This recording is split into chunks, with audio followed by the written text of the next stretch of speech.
Guys and welcome back to my channel. मैं हूं Anushka and हम लोग देख रहे थे Indian army Rambo.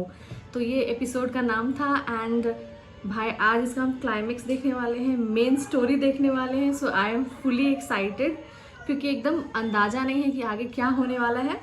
So start करते हैं ये वीडियो। बट ये वीडियो स्टार्ट होने से पहले प्लीज़ मेरे चैनल को सब्सक्राइब कर लेना, बहुत सारा प्यार देना एंड कमेंट करना मत भूलना गाइज। सो स्टार्ट करते हैं ये वीडियो। इट्स 1 2 3 एंड स्टार्ट जाता है। इनमें से एक पार्टी को गांव के बीचों बीच बने घर को घेरना था और इस पार्टी का नेतृत्व खुद मेजर धैया संभाल रहे थे।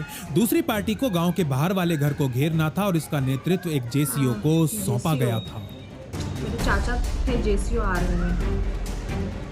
वो 30 की ये दोनों पार्टीज अभी अपने टारगेट्स की तरफ बढ़ना शुरू ही करती हैं कि हेडक्वार्टर्स में बैठे कर्नल राजीव ड्रोन के मॉनिटर पर कुछ नोटिस करते हैं। वो देखते हैं कि 2 आदमी अंदर वाले घर से निकलकर बाहर वाले घर की तरफ भाग रहे हैं। कर्नल राजीव तुरंत ये अपडेट मेजर धैया को पास कर देते हैं। सतीश, हमारे पास ये कंफर्म करने का टाइम नहीं है कि बाहर वाले घर में अभी भी 2 आतंकी हैं या भाग चुके हैं, लेकिन ये पक्का है कि ये दोनों वहीं जा रहे हैं, इसलिए तुम भी अपनी पार्टी को ले उसी घर की तरफ बढ़ो। ड्रोन फीड पर नजरें गड़ाए कर्नल राजीव ये आदेश देते हैं और मेजर धैया तुरंत अपने हाथ से एक इशारा करते हैं, जिसके बाद उनके पीछे आ रहे सभी जवान अपनी दिशा बदल बाहर वाले घर की तरफ बढ़ना शुरू कर देते हैं। ऐन मौके पर हो रहे इस बदलाव का फायदा उठा ये दोनों आतंकी उस बाहर वाले घर के अंदर घुस जाते हैं, लेकिन बाहर वाले घर में पहले से मौजूद एक आतंकी किसी तरह बाहर निकल जंगल के अंदर घुसने में सफल हो जाता है। अब इस बाहर वाले घर में कुल 3 आतंकी छिपे हुए थे। एलिमेंट ऑफ सरप्राइज पूरी तरह गायब हो चुका था और जैसे ही मेजर धैया की पार्टी इस घर के पास पहुंचती है तो अंदर छिपे तीनों आतंकी AK-47 से इनका स्वागत शुरू कर देते हैं।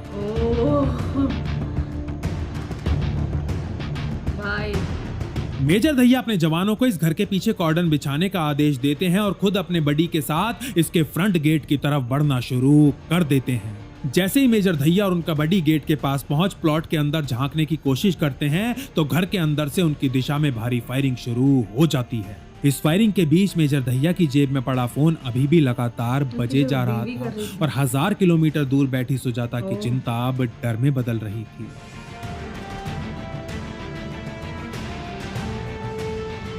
मेजर धैया को पता था कि ये तीनों आतंकी घर से बाहर निकलने का प्रयास करेंगे ही करेंगे, क्योंकि मिनटों नहीं तो घंटों में ही सही, लेकिन कभी ना कभी इनकी गोलियां खत्म जरूर हो जाएंगी। लगभग 10 मिनट की लगातार फायरिंग के बाद गोलियां चलना बंद हो जाती हैं और एक सन्नाटा सा पसर जाता है।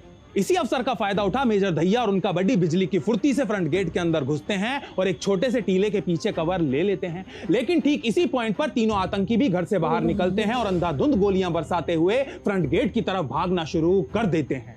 मेजर धैया भी तुरंत रिटर्न फायर करते हैं और तीनों में से एक आतंकी रेत की बोरी की तरह नीचे गिर पड़ता है। यह देख बुरी तरह घबरा चुके बाकी के दोनों आतंकी छलांग मार के एक टीले के पीछे छिप जाते हैं। इस पहली face to face fire fight में एक गोली मेजर धैया को भी लग जाती है, लेकिन वो बिना किसी को कुछ बताए चुपचाप फायरिंग करते रहते हैं।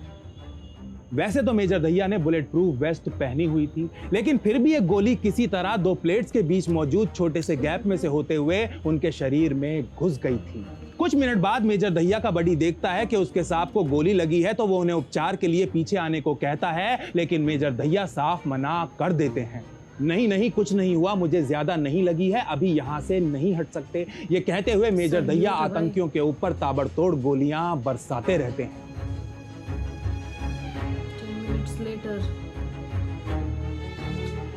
कोई दूसरा रास्ता ना देख ये दोनों आतंकी फ्रंट गेट की दिशा में ग्रेनेड्स फेंकना शुरू कर देते हैं और तभी मेजर धैया को कुछ चीखें सुनाई पड़ती हैं जो उनके पीछे से आ रही थी।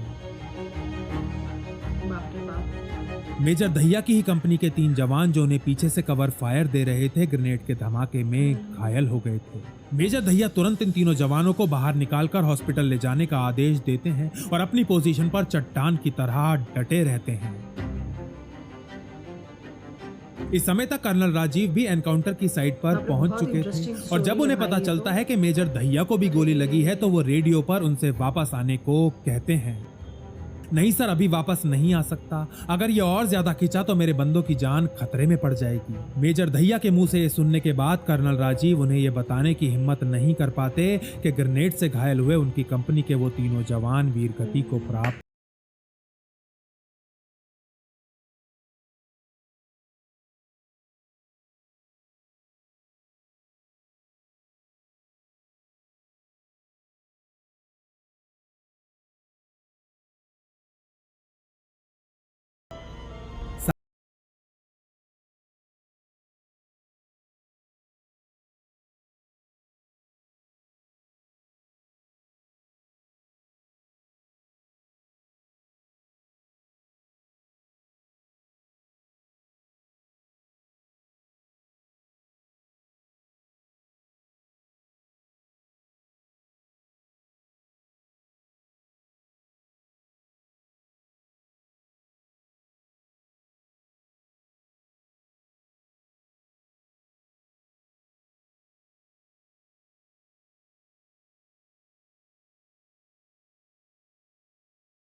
के नीचे गिरते ही गोलियों की आवाज बंद हो जाती है और एक बार फिर से समझ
जाती है कि कुछ ना कुछ गड़बड़ तो जरूर है और थोड़ी ही देर में उसके पिता भी उसके पास पहुंच जाते हैं। उसके पिता को पता चल चुका था कि उनका दामाद वीरगति को प्राप्त हो चुका है, लेकिन वो भी अपनी बेटी को यह खबर देने की हिम्मत नहीं कर पाते। बेटा, उसको थोड़ी सी चोट लगी है, कोई ज्यादा सीरियस बात नहीं है। ये कहते हुए सुजाता के पिता चुपके से घर के टीवी के तार काट देते हैं।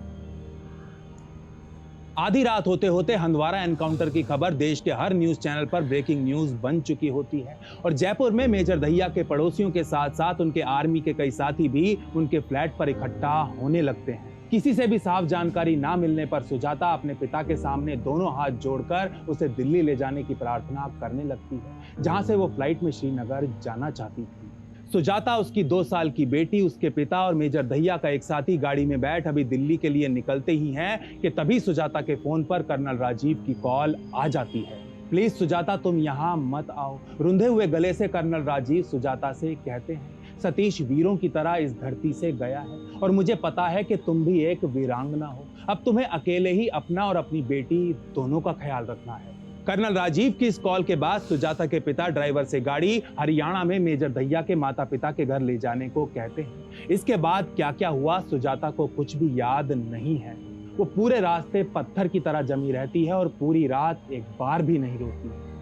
अगले दिन मेजर दहिया के पार्थिव शरीर को नरनौल उनके घर लाया जाता है। आसपास के कई गांवों से उमड़ी भीड़ के नारों और विलाप के बीच जब सुजाता तिरंगे में लिपटे अपने पति का चेहरा देखती है तो उसकी चुप्पी आखिर फूट ही जाती है और वो खूब फूट फूट कर रोती है। आज 5 साल की हो चुकी मेजर दहिया की बेटी प्रियशा को अभी भी यही लगता है कि उसके पापा जिंदा हैं। वो रोज अपनी माँ से पूछती है कि मम्मी मम्मी पापा घर कब आएंगे, मुझे उनसे मिलना है।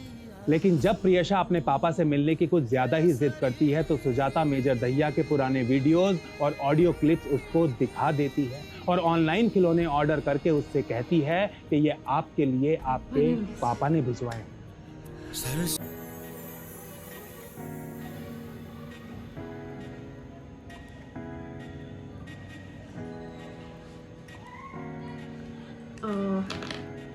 सो गाइज, हम लोग जब आर्मी की रियल स्टोरी देखते हैं तो यार आंसू तो आ ही जाते हैं, इमोशनल भी हो जाते हैं। मुझे पसीने आ रहे हैं, मेरा गला भी थोड़ा रुंध गया है, आई एम सॉरी। बट ये मतलब रियल स्टोरी थी भाई, बहुत ही फैंटास्टिक। आर्मी के मतलब जवानों को यार सैल्यूट है और thank you so much guys कि आप लोग मतलब मेरे को एक चीज़ ये लगता है कि थैंक गॉड और थैंकफुली मतलब मेरे जितने यूट्यूब फैमिली मेम्बर्स हैं वो सारे मतलब आर्मी वाले स्टोरीज़ एंड कुछ भी आर्मी से रिलेटेड वो आर्मी को बहुत पसंद करते हैं, मैं भी बहुत पसंद करती हूँ। So thank you so much for watching my videos guys, keep supporting me and अपने सजेशंस देना मत भूलना। नेक्स्ट वीडियो बताना किस चीज़ को देखूँ, कौन सा वीडियो पे रिएक्शन दूँ एंड आई होप ये इस वीडियो पे आपको मेरा रिएक्शन अच्छा लगा होगा and thank you so much for watching my videos. जय हिंद।